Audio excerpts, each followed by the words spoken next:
Sit down's wine glass like he owned the table. My son-in-law, Trent, 32 years old, sales manager at a medical device company, the kind of guy who corrects the waiter on wine pronunciation, looked across the Christmas dinner I had paid for, at the restaurant I had made the reservation for, wearing a blazer I was pretty sure my daughter had bought him with the Visa card I topped up every month, and he smiled at me. Not a warm smile. The kind that comes right before something you're not going to forget. "Lloyd," he said, "do you ever get tired of it? Driving a truck, I mean. All those hours.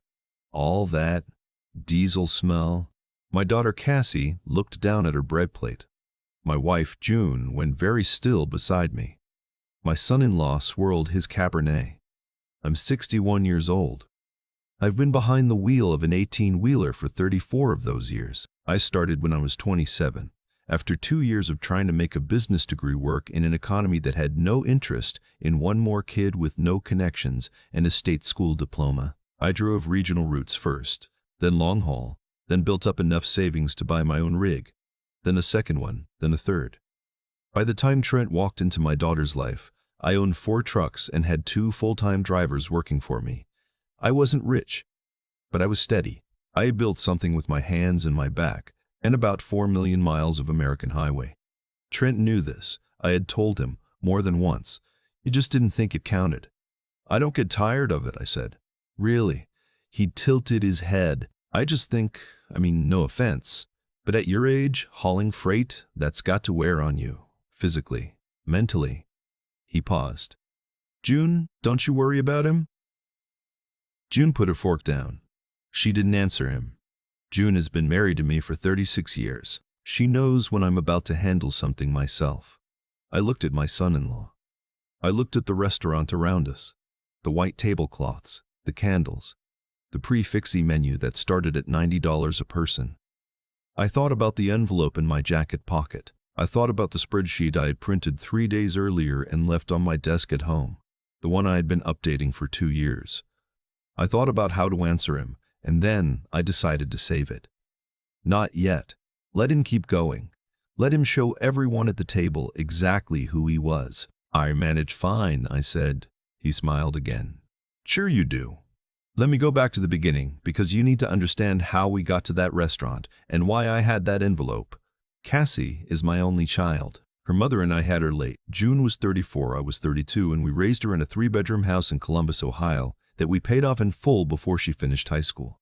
Cassie was sharp, good student, got a partial scholarship to Ohio State, studied nursing. She called every Sunday. She drove home for holidays without being asked. She was, without any exaggeration, the best thing I ever had anything to do with. She met Trent at a hospital fundraiser 5 years ago. He was charming then, good-looking, quick with a joke. The kind of guy who makes you feel like the most interesting person in the room for about 20 minutes. Cassie was 30 at the time, and she was happy, and June and I wanted her to be happy. So we were careful about our reservations. They got engaged after 8 months. We said nothing. They moved into an apartment in a part of Columbus that was nicer than anything Trent's income could explain. Cassie's nursing salary was good, but not that good. Within 3 months of them moving in, Cassie called me on a Sunday evening, the way she always did, and her voice had something in it I hadn't heard since she was 19 and her first serious boyfriend had broken up with her. "Dad," she said, "I'm sorry to ask this." "Ask what, sweetheart?" A pause. "Trent's commission cycle reset. The timing was bad. We're a little short this month." I want to be clear. I didn't hesitate. That's my daughter. I transferred $1,400 the next morning. The month after that, it was $900 the next morning. The month after that, it was $900. Medical bills she hadn't expected. The month after that, $2,200. First and last month's deposit on a new apartment because the lease on the old one had apparently ended at a bad time. By the end of year 1, I had transferred just over $18,000 to my daughter. Now, let me be equally clear about something. I never told Cassie to stop asking. I never made her feel bad for needing help. But I did start keeping records. Not because I wanted to hold it over her head, because I'm a man who drove trucks for 34 years. And the one thing that business teaches you is that if money is moving, you track it. You know where it's going and why. That's not bitterness. That's just sense. By the second year, I had the picture pretty clearly. Trent's income was real. He wasn't lying about having a job. But he spent money the way certain people spend money when they've never had to actually earn it from zero. Confidently, continuously, and with total faith that the gap between what things cost and what he had would be covered by someone else. Dinners out 3-4 times a week. A lease on a BMW he absolutely did not need. Golf. A lot of golf. Equipment, memberships, weekend trips with friends I had never met. None of that was coming from Cassie's nursing salary. I tracked it for 2 years. 18 months in, I sat down and did the math. Not counting the down payment June and I had already given him as a wedding gift, which I had considered a gift and did not include, I had transferred $41,300 in 22 months. $41,300 in 22 months. $41,300 from a truck driver Trent apparently found embarrassing. The thing that got me. The thing I kept coming back to while I drove long haul and listened to the white noise of the highway wasn't the money. Money I have. Money I know how to make.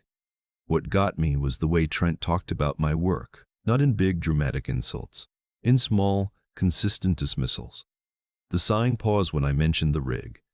The change of subject when I talked about a particularly good run. The way he said, "Your father's job," to Cassie, when he thought I wasn't quite in earshot, with a tone like he was describing something unfortunate. Cassie never said anything back to him. That was the part that worried me most. About 6 months before that Christmas dinner, I started noticing something else. Cassie called less. When she did call, she sounded managed, like she was giving me a version of her week that had been edited. She stopped mentioning Trent's name in casual conversation, which, if you've been a parent long enough, you learn to read correctly. You don't stop mentioning the name of a person who's making you happy. I didn't push. I let her come to it in her own time. That's the other thing long-haul driving teaches you, patience. You can't rush a load to Denver. You get there when you get there, and you don't blow a tire trying to shave off 40 minutes. But I did make a decision around that time. I called my accountant. Quiet conversation. I moved some things around. Then I put together that envelope. The Christmas dinner was Cassie's idea. A nice restaurant, the 4 of us, December 23rd. She'd made the reservation herself. I showed up with June, a bottle of wine I'd brought from home because that's what my family does, and the envelope in my inside jacket pocket. We ordered. We talked. The food was good. For the first hour, Trent was tolerable. He had that second glass of wine, and he was the charming version, the one Cassie had fallen in love with. And then we got to dessert, and he got to the truck comment. Do you ever get tired of it? Driving a truck, I meant. Do you ever get tired of it? Driving a truck, I mean. All those hours. All that diesel smell. I told you what I said. I told you how June went still. What I didn't tell you was what happened after dessert when the check came. I picked it up. Trent reached for it in that way. People reach for a check when they have zero intention of actually taking it. I waved him off. I've got it, I said. Lloyd, come on. I've got it. I set my card down. And then, while we were waiting for it to come back, I reached into my jacket and I set the envelope on the table in front of Cassie. She looked at it. Dad, what's this? Just something I put together. You can open it now or later. Either way. She opened it. Inside was a single sheet of paper. 2 columns. Date, amount. 26 months of transfers, itemized, with a total at the bottom. $47,800. She had gone pale before she finished the first column. Trent leaned over to look. His expression went from curious to fixed in about 2 seconds. I'm not giving you that to make you feel bad, I said to Cassie directly. I wasn't looking at Trent. I'm giving it to you because I think you should know the shape of your own finances. A good nurse knows what's on the chart. You should know what's on yours. Cassie's hands were shaking slightly. Dad, I didn't know it was this much. I know you didn't. Silence at the table. The server came back with my card and I signed the receipt and tucked it into my wallet with the same hands that apparently smelled like diesel. Then Trent found his voice. That's, Lloyd, that was your choice you offered. I did, I said. I'm not arguing with that. You're right. Every transfer was my choice. I want to be crystal clear about that. I looked at him for the first time since I'd put the envelope down. What I'm telling you is that it was also my money. That I earned. In my truck. And I've decided to stop. He stared at me. I'm not angry, I said. I'm not punishing anyone. I'm just done. Cassie, if you ever need something, real something, emergency something, you call me and we talk. But the monthly transfers are finished. Trent set his wine down. His jaw was doing something complicated. You're saying this here? On Christmas, you talked about my diesel smell here, I said. On Christmas. The table was quiet for a long moment. Cassie looked at her husband. Then she looked at the paper in her hands. Then she looked at me with an expression I didn't know how to read yet. Part devastation, part something else. Something that looked almost like someone finally seeing a room clearly after the lights came on. How long? She asked quietly. Not to me. To Trent. How long did you know he was sending money? Trent picked up his wine glass. That was his answer. The drive home was quiet. June held my hand on the center console the way she did when the kids were little, and we were navigating something big. She didn't say anything for 20 miles, and then she said, "You did right." I know, I said. She's going to call you. I know. I wasn't wrong. Cassie called at 11:14 that night. She was crying in the kind of way that comes from something finally cracking open that had been sealed too long. Not hysteria, just weight. Long, exhausted sobs. She told me things that night I had suspected, and some I hadn't. Trent had known about every transfer. Not just known. He had been the one to ask her to ask me some of the time. He had framed it as temporary, as a bridge, as the kind of thing families do. He had never once suggested they cut back on the dinners or the BMW or the golf to reduce the gap. Why would he? The gap was being covered. She told me she told him twice that she was uncomfortable asking me for money. He had talked her out of it both times. Your dad's fine. He doesn't mind. He's got the trucks. She told me she had started the notice in the past year, that she was managing information around him the same way he managed it around her. That they had started operating in separate compartments, that she didn't recognize the marriage they were building. I listened. I didn't editorialize. I didn't say a single negative thing about Trent, because that's not my place and because nothing I said was going to help her faster. What I said was, "You're a smart woman, Cassie. You always have been. Trust what you already know." She called again 2 days later, and the day after that. 3 weeks after Christmas, she came home to Columbus for a weekend without Trent. She sat at our kitchen table with a mug of coffee, and she said, "I called a lawyer." June put her hand over Cassie's hand. I got up and made more coffee because I needed a moment to steady myself without her seeing it. Here's the thing I want to say to any parent who's in the place I was in 2 years ago. Transferring money every month, watching the numbers climb, feeling the discomfort of what you know but not yet ready to name it. Track it. Not for revenge. Not to build a case, just because you need to know the truth of your own situation before you can do anything useful about it. I didn't take that money back. It's gone. I don't want it back. Every dollar of it went toward keeping my daughter housed and fed, and I don't regret 1 cent. What I refused to do, what I finally stopped doing, was pretend the money didn't exist. Pretend it wasn't information. Pretend the man sitting across from me at a restaurant I was paying for had earned the right to look at my life with contempt. He hadn't. He never had. I drove a truck for 34 years. I bought a house. I put money in the bank. I raised a daughter who is, underneath whatever this marriage did to her, still exactly who I raised. Sharp, honest, and eventually willing to open her eyes no matter how much it hurt. There's no diesel smell in my truck anymore, for what it's worth. I had it detailed in January. It's a 2021 Kenworth T680 and it is spotless. I was behind the wheel last week on a run out to western Pennsylvania, and somewhere around Breezewood I started thinking about that Christmas dinner, about the look on Trent's face when I put the envelope down, about Cassie's hands going still on that paper. I'm not proud of how things turned out for her. Divorce is not a victory for anyone, but I am proud that I told the truth at that table, calmly, without anger, and let everyone in that room decide what they were going to do with it. Some truths are expensive. Cheaper in the long run, though. Always cheaper in the long run. I've been thinking about that envelope a lot lately. Not the money in it. I stopped thinking about the money a long time ago. What I keep coming back to is the moment Cassie's hands went still on that paper. The way she stopped reading halfway down the first column and just held it, but she already knew what the bottom line was going to say before she got there. That's what happens when you already know the truth but haven't let yourself say it out loud yet. The proof doesn't shock you.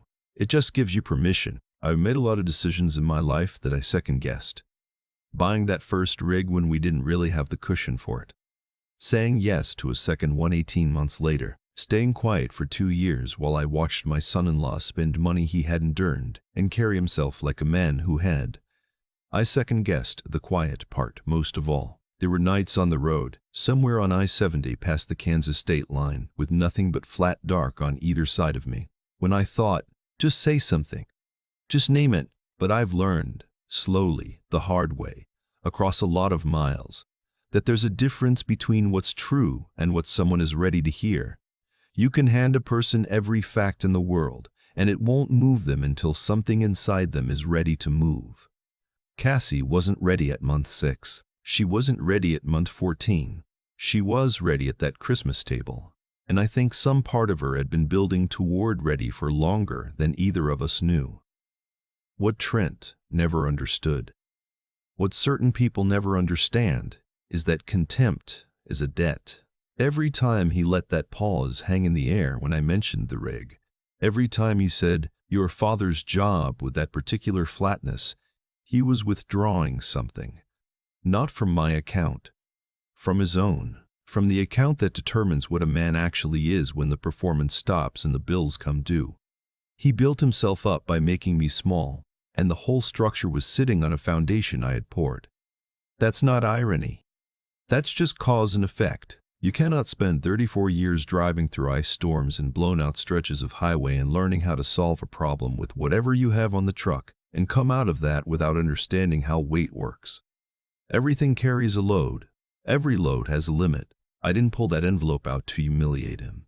I pulled it out because my daughter deserved to see the full picture of her own life.